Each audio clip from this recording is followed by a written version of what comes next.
Hey guys, and welcome back to another episode of Food School Smarter, Stronger, Leaner podcast. Adventures of one obsessed nutrition coach on a mission to create a world where food makes us better. First, guys, I wanted to share with you an incident that happened to me yesterday while I was pitching to a few restaurants, virtually, of course, as we all sitting by our computers, trying to do what we always do. Anyhow, I was pitching the idea to a few restaurants of promoting certain food items, certain meals with immune boosting, essential for our immune system nutrients like zinc, copper, iron, vitamin A, vitamin C, vitamin B6.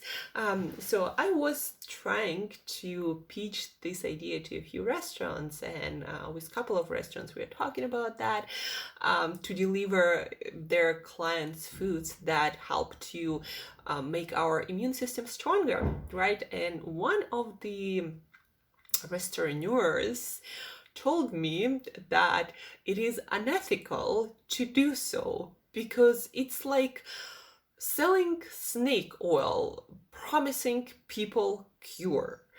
I guess it's one of those people who still believes that what we put in our bodies, that food that we eat, doesn't matter, and it doesn't matter whether you eat junk food or you eat food full of vitamin A, zinc, copper, and all these other essential for human health nutrients. I guess there are some people in restaurants who believe that they deliver calories and experience anything and everything but health and nourishment. And I didn't even, think about that perspective for a while, because usually people I talk to, they are quite receptive to the idea that food matters, that what we eat, what we put in our bodies on a regular basis matters to our health. Especially, people are more receptive when they went through some health challenges and they transformed their health by changing their diet and their lifestyle, changing foods that they put in their body on a regular basis. And it was, it just took me back a little bit and made me think that a lot of people in our food industry, in our food system, still believe that food doesn't matter, that they don't have any responsibility to care about nutrient content of our foods and how it satisfies or distracts us from supplying our body with essential for health nutrients. And just something I wanted to share with you.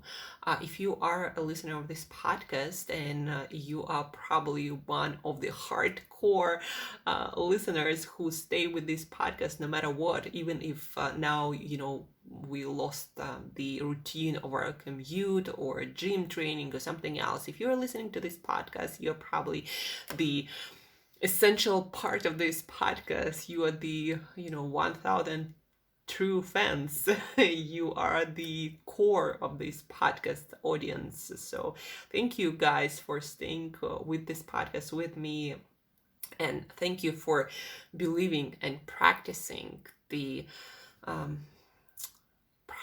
eating habits that nourish us and our planet. So today we are talking about how to nourish our immune system even better. And guys, again, I'm not saying it's gonna cure COVID-19. No, it's not a tablet, it's not a pill, it's not gonna cure. There's no known cure even for simple flu. Like, we don't have it, we never had it. So food will not be some miracle medicine, but it will improve the work of your immune system if you eat certain foods, providing essential nutrients that are proven to be essential for the work of our immune system.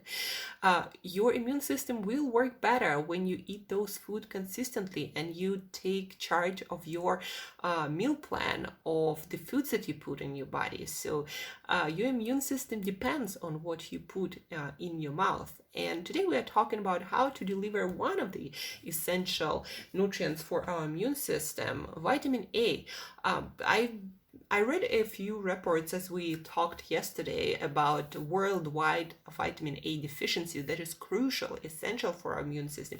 And it just makes me sad because now we're going through this challenge and our immune system needs the most support. And people start eating pasta and pizza that is either completely deficient in vitamin A and makes our health worse, or has maybe like 0.1% if you're lucky to have some, I don't know, carrots on your pizza. Anyhow, guys, how do we eat vitamin A in so many different ways?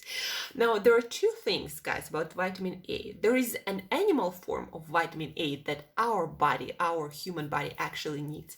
And there is a plant form of provitamin A. Basically means beta carotene, alpha carotene, those carotenoids or compounds that are in different plant foods. And those compounds our body can use to make the vitamin A that we can use, our immune system can use. So we are not exactly compatible with plants. We're not the same. And so our body, a lot of times, in a lot of cases, need to make the vitamin that we can use from what plant have. And so when it comes to animal sources of vitamin A, they have the same form that our body can use. And so it's more absorbable and there is much more of it in animal products per calorie, per bite, compared to plant foods.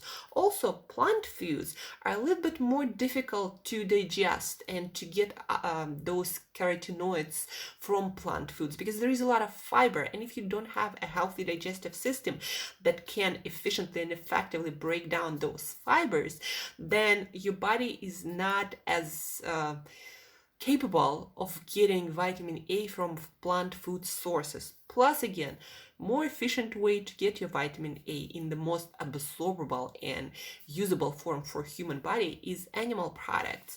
So, for example, vitamin A foods.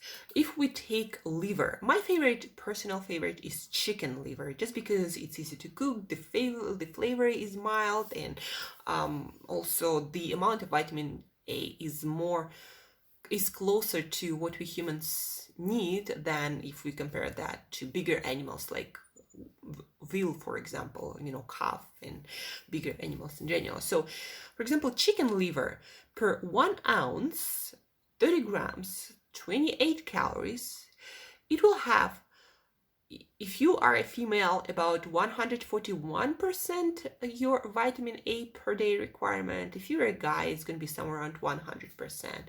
But just 30 grams, 30 calories will give you everything you need. What I suggest to a lot of my clients who eat liver, who are not devoted vegetarians or vegans, is cook a lot of liver and then freeze part of that cooked liver, or put some in the fridge depending how long you're gonna store it, because in the fridge it's usually good for 3-4 days. In the freezer it can last like for a long time. Vitamin A is pretty stable when it comes to temperature, cooking and freezing.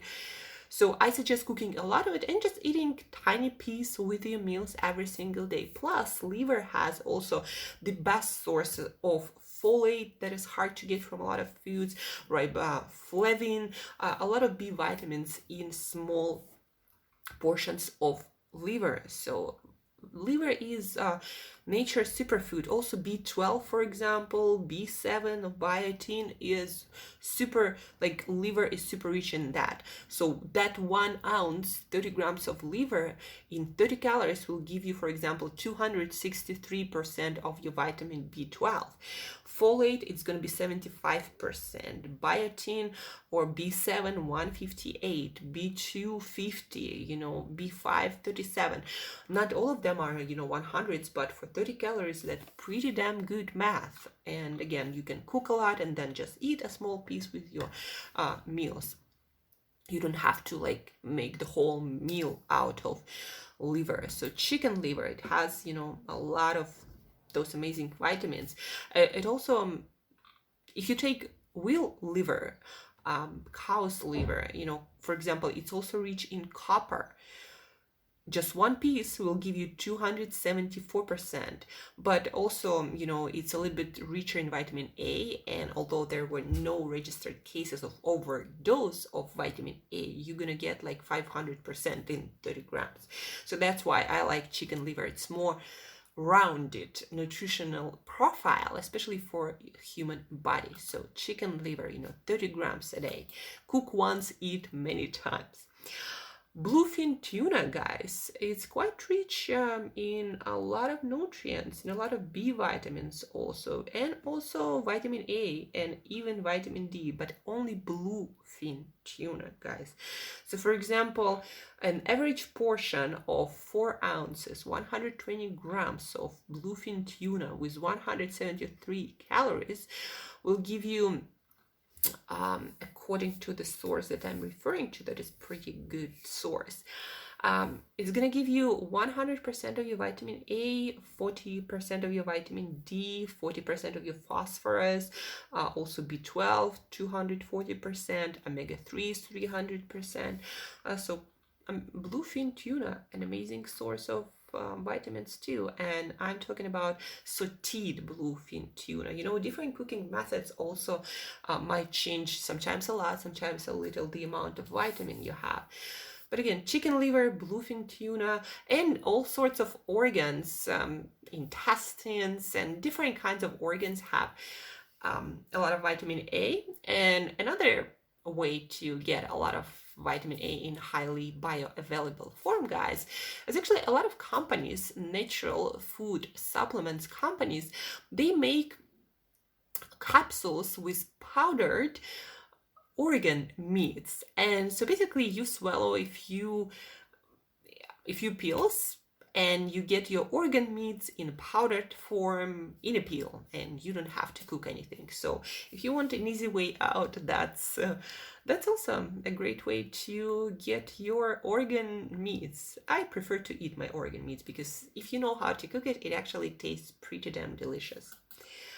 When it comes to plant sources, again, we talked about how fibers in plant foods, they might interfere with the absorption of your vitamin A, but also your body has to convert it, and the conversion rate depends on, again, how healthy your digestive system is, how healthy your metabolism in general, how healthy you are. So if you're not a vegan or vegetarian, I'd suggest you go with organ meats, but also it's good to know that you can get it from plant sources, especially if you're a pretty healthy individual. One of the richest in vitamin A plant sources, according to this food database, is goji berries. 30 grams of goji berries, 100 calories. They're quite high in carbs, being their dried fruit, dried berry. 19 grams of carbs, so maybe not keto, maybe not low carb, but if you'd like some goji berries and you don't count carbs that much, then you're gonna get in 1 ounce, 30 grams, 343% of your vitamin A. And there's going to be some iron and some vitamin C. By the way, guys, vitamin A is essential for our vision. It's essential for our immune system. It's an essential antioxidant, meaning like it's very potent antioxidant, and our body does need antioxidants from our foods too. Vitamin A, guys, it also helps you to absorb iron. So if you are deficient in vitamin A, then the chances are you're going to be also iron deficient. And it doesn't matter if you take it in supplements or if you eat in other foods a lot of iron, but you're not getting your vitamin A, then you might be also iron deficient. Carrots, plant food of plant source of vitamin A. So 100 grams, 3 ounces of carrots will give you about 140% of your need for vitamin A. If you cook your carrots, especially if you cook it with olive oil, it's going to be absorbed much, much, much better, guys. So cooking your carrots with some olive oil might be one of the best ways to get your plant food vitamin A. So again, 100 grams will give you 140% of your daily requirement according to database. But again, it will depend how much you can actually absorb, how much of that you can actually absorb from your food. And to the next plant source of vitamin A. And that is, guys, spinach. It's not the highest source. You can use frozen spinach, you can use fresh spinach. Spinach, what is good about it, it also quite good source of plant form of folate, of vitamin C, great source of vitamin K that a lot of people are deficient in. So spinach, 100 grams of it, it's pretty, for a leafy green, it's a lot of spinach, 100 grams of it. But it will give you somewhere around 67% of your vitamin A. And again, depends on how well you can absorb it. That's why I recommend animal sources of vitamin A specifically, or organ meats capsules from some natural food supplement. So spinach, about 50-60% in 100 grams. The next one, pumpkin for 100 grams, 3 ounces, baked, because also again, depending on the cooking method, it might be different. So 58% of your vitamin A in 3-4 ounces. And sweet potato, 40% in 3-4 ounces of cooked sweet potato. And all of these foods, all of these vegetables, of course, they're going to have, different fibers, different vitamins and minerals. So as long as you're sticking with these whole foods, carrots, spinach, pumpkin, sweet potatoes. I also, of course, a huge fan of liver and organ meats. That's the most bioavailable and absorbable form of vitamin A+, quite a lot of iron in most livers. So guys, as long as you are sticking to whole foods, you're getting a whole range of different nutrients in the most bioavailable form that you can get, because supplements, even naturally derived supplements, except for, things like powdered, anyhow, fresh food is always better. So yeah, eat your liver. You don't need a lot, 1 ounce a day, even less for vitamin A. Carrots, great source, especially cooked with olive oil to make it easy to digest the fibers and absorb vitamin A. Spinach, pumpkin, sweet potatoes, those are all different sources of vitamin A. So guys, it's an essential nutrient for our immune system. Like, you can Google it. It says, vitamin A essential for immune system, and not only. So this is science, and eat your science to have strong immune system, because our strong immune system, guys, is our best defense against any virus. Now, I'm not saying anyone is bulletproof and that you're never gonna get sick. That's probably never gonna happen for anyone. Never getting sick, I mean.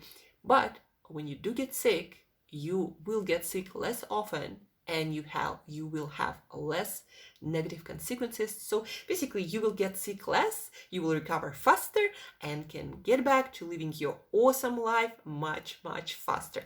That's why it is essential to put energy, to put effort into creating health nourishing menu for yourself and people you love, people who you take care of. So guys, thank you for listening. Share this episode for anyone who might be needing boosting their immune system through food nourishment. So share this podcast widely, and as usual, till next time, eat better daily.